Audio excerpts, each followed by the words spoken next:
Christophe Dupéré devient un fantastique. Check bien ça. Bienvenue à la Règle de 3 podcast avec Olivier Foy, Philippe Drolet et... Et tous ceux qui ont oublié la tune Thrift Shop de Macklemore.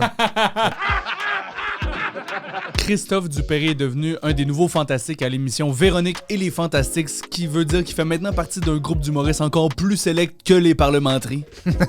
Il s'est réchauffé tout l'été en participant à l'émission de radio de Phil Roy qui s'appelait Un peu, beaucoup, passionnément. Ouais. D'ailleurs, les chroniqueurs s'appelaient des pétales. Ouais. Et il faut vraiment faire attention de le dire lentement, sinon ça sonne comme une insulte dans les années 90. Fait que c'est comme si Chris a passé les 6 derniers mois à se pratiquer dans les Pee-Wee, puis là, il est rendu dans les Canadiens. Les Pee-Wee étaient quand même pas à zéro, là. C'est pas les Pee-Wee, là. Relax. C'est quand même chiant pour Phil comme joke. Ouais, c'est plus comme s'il est passé de genre les boys à genre les boys 3. On est super content pour Chris. Honnêtement, c'est une super belle gig, Véronique et les Fantastiques. C'est tellement un beau panel de stars. On dirait genre les Power Rangers de la radio. Ouais, vraiment. C'est malin. Ils ont toutes leurs couleurs, puis comme... Ouais, mais c'est les Power Rangers si il y avait des... Ils faisaient du tag team qu'à tous les jours, il y en a un qui va se coucher, puis l'autre prend le relais, là. Cette semaine, c'est là qui bat le monstre, le jaune. Ouais, c'est comme, ils ont chacun leur tour. Ouais, drôle ça. Puis il y en a 40 autres qui attendent, qui espèrent que quelqu'un va être malade. Il y a le Power Ranger turquoise et bleu qui est comme « J'espère que ça va être mon tour. » Ce serait malade qu'il y ait un Power Rangers à palette. La saison commence le 19 août puis on en parle avec Christophe Dupéré. Chris Dup, merci d'être au podcast. Ben, merci à vous autres. Super content que tu prennes un petit peu de ton temps pour nous parler aujourd'hui de la merveilleuse nouvelle que tu as eue récemment. Tu vas maintenant faire partie des Fantastiques. Je vais être fantastique. Ouais, c'est trippant au bout. J'étais tellement content. Ben oui, on a vu le vidéo passer de comment tu l'as appris, mais c'est quoi ton feeling de maintenant faire partie de cette équipe-là? C'est encore irréel un peu. Ça, on dirait, je le sais, j'ai reçu mes dates de quand je vais être là en studio. Puis, beaucoup de gens m'écrivent. Puis, beaucoup de gens m'ont écrit, des gens que je connais pas, me dire je t'ai découvert à radio cet été, tellement content que tu continues. Puis, je suis comme merci, je réponds tout le temps, comme merci beaucoup, c'est gentil, genre, j'ai hâte. Ouais. Mais je pense que je vais vraiment le réaliser quand que, ça va partir, puis je vais faire comme OK, je suis dedans, là. Fait que, voilà. T'es-tu stressé pour la journée 1? Techniquement, t'es déjà pris, fait que c'est comme, tu te sens sur un siège éjectable, genre, ou comme, c'est quoi le feeling avant la première? Non, je me sens vraiment confiant parce que j'ai eu la chance de faire de la radio tout l'été, justement à Rouge, avec un peu beaucoup passionnément, animé par Phil Roy. On était dans même case horaire, c'est juste que je pense que c'est fantastique, c'est 3 heures. Nous, c'est 2 heures, mais c'était la même case horaire, c'était un peu les mêmes codes. Fait que le pire, c'est que c'était comme facile un peu. Cet été, il y avait une thématique par semaine, fait qu'il fallait écrire une chronique là-dessus. Mais là, avec les Fantastiques, j'ai mon moment fort à écrire, ma chronique, puis that's it. Fait que, on dirait que là, le genre de muscle, là, tu le sais, là, c'est un muscle à développer puis à continuer à entretenir. Je pense que là, ça fait 9 semaines que je suis à radio. Fait que là, quand même, il est développé, il est entretenu. J'ai déjà commencé à brainstormer des idées de choses que je veux dire pour mes premières apparitions avec Véronique. Fait que non, je suis vraiment confiant. Puis j'ai passé. Ce que j'aime aussi de cette comme nouvelle-là, c'est que j'ai passé par un processus d'audition. Puis ça, moi, le petit gars qui a jamais été vraiment confiant puis un peu imposteur longtemps dans ce milieu-là, on dirait que ça met un stem de comme je l'ai fait parce qu'ils m'ont fait confiance. J'ai une audition, ça a bien été, je suis là, fait qu'enjoy. Tu l'as pas volé à personne, tu l'as mérité par le processus normal. Ouais, je pense que ouais, je suis vraiment content. Bien joué. Puis est-ce que tu penses que c'est plus difficile d'écrire une chronique comme Un peu, beaucoup, passionnément où tu as une commande, ou c'est plus tough quand le sujet est 100% libre et c'est toi qui décides? Est-ce que j'ai vraiment aimé du défi d'Un peu, beaucoup, passionnément cet été, c'est que admettons, je pense que les 4 premières semaines, je passais souvent le mercredi ou le jeudi, fait que la thématique, fait que tu fasses attention, voir ce qu'ils ont dit le lundi, mardi, puis fait que j'ai trouvé ça tough au début, mais une année, j'ai trouvé ma swing qui était plus simple. Mais je pense que ça va être plus facile quand il n'y aura pas de thématique. Puis je vais parler un peu d'anecdotes qui s'est passé, autant en spectacle qu'ailleurs. Fait que, voilà, je pense que les deux, c'est des beaux défis. Je pense que la fréquence de Véronique et les Fantastiques va pouvoir m'aider à récolter plus d'anecdotes, puis plus de choses que je veux vraiment parler à la radio sans thématique, sans filet. Ouais, mais le public des Fantastiques, c'est pas vraiment un public de comédie geek spécifiquement, là, tu sais, c'est des fans d'authenticité. La radio, c'est beaucoup ça, je pense, là. Penses-tu que tu vas pouvoir être le même Christophe à la radio que tu es sur scène? Honnêtement, je suis vraiment content de comment ça s'est passé cet été à date parce que, admettons, je suis vraiment le même gars sur scène. Puis on dirait même que j'ai trouvé une swing que j'ai amenée sur scène depuis 10 semaines à date, que j'aime beaucoup. Puis on dirait que je pense même pas que c'est une swing, c'est peut-être plus une confiance, tu sais, de faire comme. euh, à la radio, ça marche très humblement. Les commentaires que j'ai sont bons. Puis sur scène, là, admettons, j'écris un deuxième show, je rode un numéro de gala. Fait que, on dirait que je suis juste vraiment dans un beau mindset à date que je pense que je vais rester de même. Tu sais, puis c'est pas me forcer à être quelqu'un d'autre. C'est juste genre, je pense vraiment qu'avec la radio, qui est un médium encore, c'est quand même vraiment beaucoup écouté. Ben, les gens peuvent vraiment de plus en plus découvrir qui je suis à la base. Tu sais. Hmm. C'est ce que j'aime beaucoup. C'est incroyable. Puis ce milieu-là, tu sais, il y a toutes sortes d'analogies pour voir ce milieu-là, là, monter une montagne ou monter des marches, là, mais est-ce que tu trouves que cette marche-là, c'est la plus haute marche que tu as montée jusqu'à maintenant? Est-ce que tu la trouves vertigineuse ou au contraire, tu avais hâte de monter cette marche-là? Clairement, c'est la plus haute que j'ai prise. C'est vraiment une bonne question, Ali. C'est la plus haute que j'ai prise, mais c'est elle que j'avais. Depuis le jour 1 que j'ai commencé à faire de l'humour, c'était je vais me ramasser dans un show de radio, dans une radio comme Rouge, tu sais. Puis, honnêtement, j'ai commencé l'humour, je pense, les Fantastiques, Véronique et les Fantastiques, ça a commencé. Fait que ça serait de mentir de dire que c'était pas ce show-là que je targetais depuis le début. Là. Mais, fait que ouais, c'est la plus grosse que j'ai pris. Puis, moi, j'ai cette qualité-là qui est pas. que des fois, j'aimerais tellement appliquer à ma vie quotidienne. Là. Mais quand que je réussis à avoir de quoi, je suis tellement confiant après que ça m'aide. Mais des fois, quand je travaille trop sur quelque chose, mettons mon spectacle, tu sais, la seule, tu le sais, là, quand on écrit des shows, la réponse, c'est le rire. Mais des fois, le rire, des fois, c'est comme. Ils ont ri parce qu'ils m'aiment. Mais moi, je le sais que c'est pas drôle, tu sais. Fait que, quand j'écris mon spectacle, je suis vraiment difficile sur moi-même, mais genre, là, la radio, quand je l'ai eu, je suis comme, je vais vraiment prouver aux gens qu'ils m'ont pris. J'ai passé une audition, ils m'ont pris, puis en espérant que ça va être pour le long run avec eux, tu sais. C'est quand même fascinant les éléments que tu as nommés, tu sais, parce que là, tu viens de nommer le sentiment d'imposteur. Tu as dit que tu es rassuré par le fait que c'est un processus d'audition. Puis même, j'ai écouté ton entrevue exclusive avec Félix Turcotte, là, tu sais, je crois que c'était un segment 20 minutes vraiment avec toi, là, tu sais, comme si c'était un peu dans les coulisses de cette annonce-là. Tu sais. À la découverte des Fantastiques. Exactement. Merci. Merci de me reprendre. Je te taquine. Mais tu as dit que tu t'es pas souvent trouvé bon en audition d'habitude. Est-ce que tu as de la misère à te satisfaire de ton travail en général? Tu me parles même d'une joke, ça rit, mais là, tu cherches encore une satisfaction de plus? Complètement. Tu sais, j'ai vraiment beaucoup de misère avec ça. Tu sais,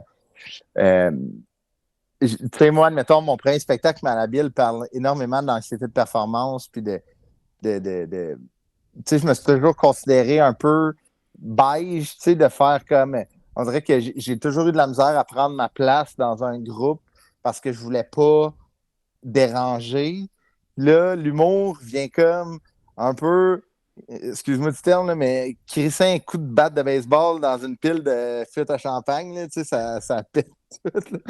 Là. Ça vient tout péter parce que quand je suis sur scène ou quand je suis derrière le micro de la radio, on dirait que je suis comme super content, confiant, puis on dirait que j'essaie d'enlever la distance qu'il y a entre l'humoriste et le public, tu sais, de faire comme on est juste une grosse gang, c'est moi qui ai le bâton de la parole, mais on est une grosse gang de chums qui ont du fun, puis c'est ce que c'est ce que j'essaie d'amener sur scène, mais il y a un côté de moi, admettons, j'en ai pas parlé beaucoup, puis là, c'est exclusif, là, je pense que j'en ai parlé 1 ou 2 fois, mais moi, quand j'ai des grosses nouvelles de même, là, genre des grosses bonnes nouvelles, le lendemain, là, je shut down.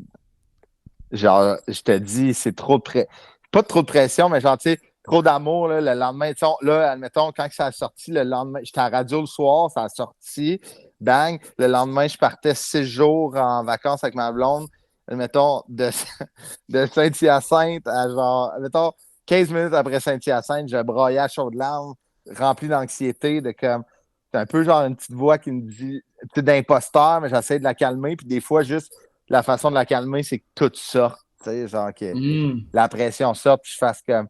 Après, je conduisais, tu sais, j'écoutais de la musique, j'étais comme, c'est hot, la vie, j'étais un fantastique, j'ai écrit mon 2e show, c'est malade, mais il y a comme un 15 minutes, je deviens, man, vulnérable, là, un Bambi sur la glace, là, puis il faut que ça sorte, là.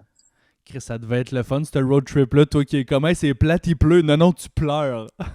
Ma blonde était comme, voyons, qu'est-ce qui se passe? Tu sais, elle le voyait, tu sais, genre, il faisait gris, j'avais mes lunettes de soleil, elle était comme, ouais, c'est bien bizarre, ok, genre, t'es pas un rappeur, là, mais là, j'ai enlevé mes lunettes, puis tu sais, comme, des fois, il faut que ça sorte.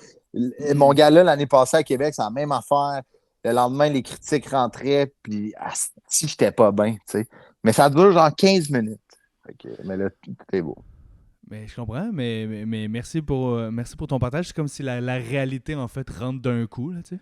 100%, tu sais, puis comme si, genre, je sais pas, tu sais, comme on parlait des sentiments d'imposteur tantôt, puis on dirait qu'il n'y a pas plus, il n'y a pas plus, genre, tu sais, tu reçois une grosse nouvelle ou l'approbation du public ou l'approbation de tes pairs, puis là, pendant une journée, c'est comme, hey, bravo, puis là, t'es comme, tu sais, je bois un café Tim dans mon char, puis là, je suis genre, what the, tu sais, qu'est-ce qui se passe?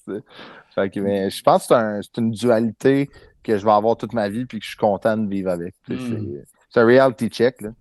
Je comprends, mais en même temps, je trouve que tu as le casting parfait pour fitter dans un projet comme ça. Tu sais, la radio, c'est un feeling de gang. Tu sais, on se connaît pas hyper personnellement, mais je sais que tu as joué au hockey longtemps. Tu sais, c'est des sports d'équipe. Fait que, est-ce que toi, puis tu travailles avec Phil depuis longtemps. J'ai l'impression que tu es un gars de gang. Tu sais, est-ce que tu avais besoin justement de vivre l'humour en gang?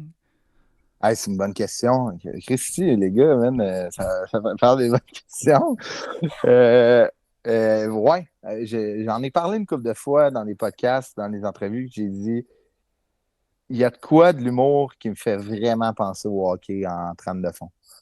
Genre, tu sais, comme malgré on est tous seuls quand on présente un spectacle, tu sais, ça reste que toi, il se passe de quoi, je suis vraiment content pour toi, tu sais, admettons, les projets de mes amis avancent, je suis vraiment content pour eux, mais c'est quand même nous qui avançons notre pion seul, tu sais, mais je trouve qu'il y a vraiment une belle entraide dans les gens que je côtoie, tu sais, qui fait vraiment genre, il y en a un qui tombe, ben on va y tenir la main pour le relever, ce que je chantais vraiment quand je jouais au hockey compétitif.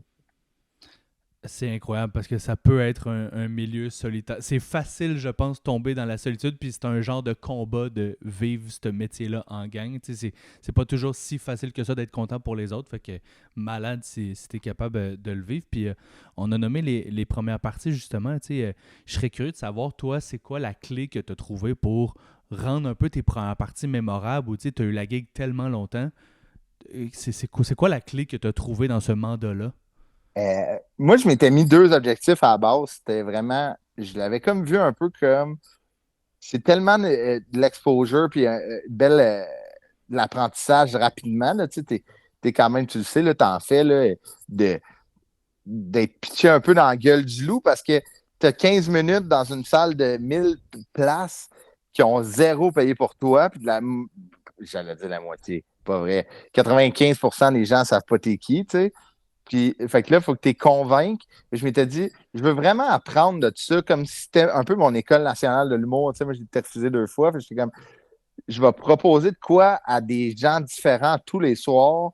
Puis je vais essayer de vraiment les convaincre. Tu sais, au bout que quand je sors de 15 minutes, je les ai convaincus. Là. Tu sais, je te dis pas qu'ils vont acheter instantanément des billets, mais pour les 15 minutes qu'on a eu ensemble, de faire Ben, Christa Dupéré, ou il y en a qui ne se souvenaient même plus de mon nom, mais la première partie était comme, elle était bonne, j'ai aimé ça. Puis là, quand on prenait des photos, il me disait, hey, c'était vraiment bon, je ne te connaissais pas. Ça, je le voyais comme, j'ai convaincu les gens qui sont venus me parler, tu sais. Puis le deuxième objectif que je m'étais mis, c'est je veux roder mon show complet en première partie. Si tout mon show passe en première partie de fil, tu sais, je l'ai fait pendant 2 ans et demi. Fait que la rotation de 15 minutes, une année, elle se faisait quand même rapide. Si je le rode, puis ça marche, ça va marcher quand les gens vont payer pour venir me voir. Tu sais. Ah, c'est une super bonne idée. J'ai jamais entendu cette technique-là, mais c'est malade. Puis je trouve que ça démontre juste que dans ce métier-là, tu évolues juste quand tu te donnes des objectifs, en fait. Puis il y a sûrement personne d'autre que toi qui a pensé te donner cet objectif-là. Je trouve vraiment que c'est une bonne idée. Ben, merci, t'es fin. Puis c'est qu'une année, t'es rendu comme à 25-30 shows avec Phil, puis j'étais comme, hey, je pense qu'on en a quasiment 150 de planifiés. Pour vrai, je vais faire ça pendant 120 autres shows, là.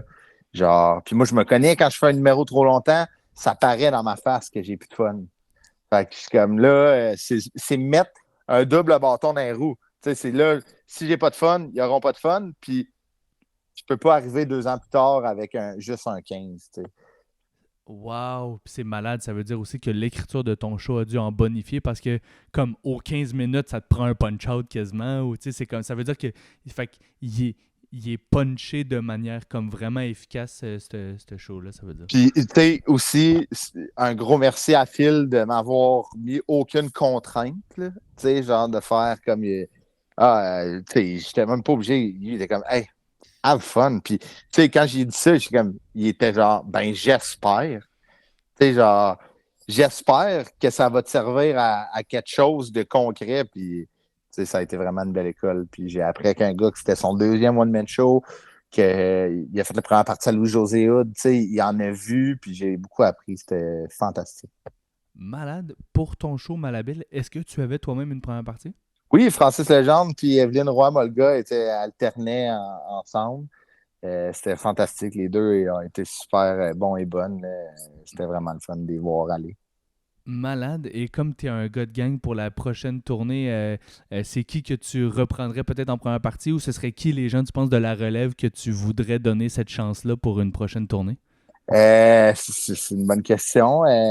Je pense que les deux, j'ai tellement eu une bonne relation avec eux, puis j'ai tellement été satisfait que je ne verrais pas pourquoi j'irais ailleurs. Mais en même temps, je vais voir avec eux leur disponibilité puis s'ils veulent revenir. Ils sont peut-être ailleurs aussi, mais mon deuxième spectacle risque d'être complètement différent du premier. On veut vraiment prendre notre temps dans l'écriture pour le développer, pour vraiment. Moi, mon but de ce show-là, avec les opportunités que j'ai en ce moment, c'est que ça devienne un one-man show. Fait que ça, c'est complètement. La donne est différente, mais du moins dans le rodage, je vais redonner la chance à ces deux-là. Puis je me suis dit que je pourrais peut-être donner la chance à d'autres gens aussi, juste pour que je m'entends bien, qu'ils commencent, puis que je vois qu'ils sont bons. Moi, j'ai eu cette passe à la palette-là. Fait que si je peux faire, je peux que des gens évoluent avec ces chances-là, mais why not? C'est incroyable. Merci tellement pour ton temps, man. Je suis full content pour toi. Puis merci encore d'avoir pris le temps de participer. Merci. Puis pour vrai, admettons, des fois, on a des entrevues, on est dans des podcasts, on répond souvent aux mêmes questions. Je pense s'il n'y a pas une question que tu ne m'as pas déjoué. Fait que genre, good job. J'ai vraiment aimé mon moment. Bravo à vous, à toi, Olivier, mais là, tantôt Philippe, la personne avec qui tu travailles que j'ai rencontré. Bravo. Quelle belle entrevue qu'on a eue avec Chris.